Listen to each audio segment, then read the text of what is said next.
We've got Professor Ahmed Jazbhay online with us. Professor, Assalamu alaikum.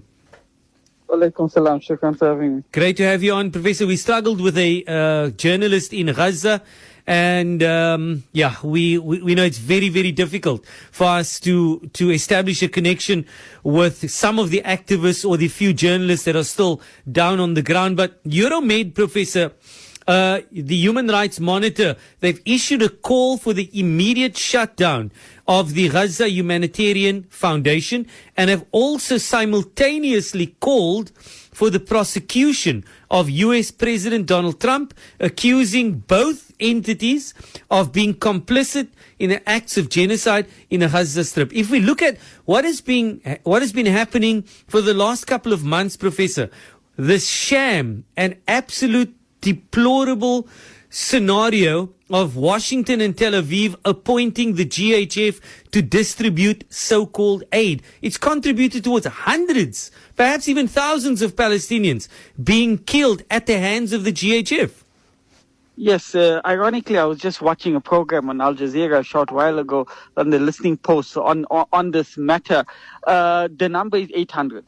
To be exact, directly killed by GHF Foundation personnel, guns for hire, you can call them whatever you want to call them.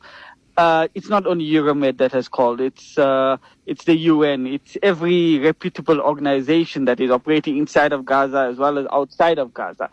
GHF seems to be an extension of the killing fields. You know, instead of the Israeli soldiers doing it, now you have American mercenaries and some Israeli mercenaries, guns for hire, that are now doing this at whereas not a single Palestinian was killed at via regular UN agencies and these NGOs that are operating within Gaza, would be it World Health Kitchen or any of those organizations. What we have here is that this is merely an extension of the Israeli army.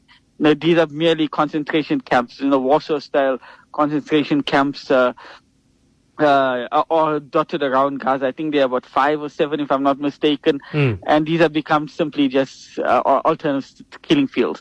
So they must be closed without delay. I mean, the only entities they serve is the Israeli entity as well as the Americans. As we know, these two are one and the same. Listen, the scenarios that we are seeing play out, Professor, the occupation forces literally went on a rampage again, and they were incessantly carpet bombing the north of Gaza. Then closer to Rafah, we have these militarized zones where Palestinians are literally stuck in concentration camps. So this is pretty much a Holocaust now. It has upgraded, for lack of a better word, to a Holocaust, because this is essentially what you are doing.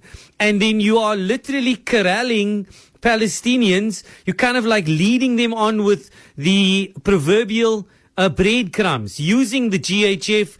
You've got these guns for hire, these mercenaries. And then you've got the Gaza gangsters also, led by Abu Shabab, 300 plus of them, that are getting personal bodyguard protection by the occupation forces. And they are also the ones that are killing many, many innocent Palestinian civilians. I think these are desperate times, if you look at it, for the Israeli entity. The killing fields we are seeing now is because they're becoming frustrated that after 21 months of a genocide, of a Holocaust, as you pointed out, and just to clarify, it's been a Holocaust from day one. That was the plan. They found the perfect excuse for it. It was their plan from day one.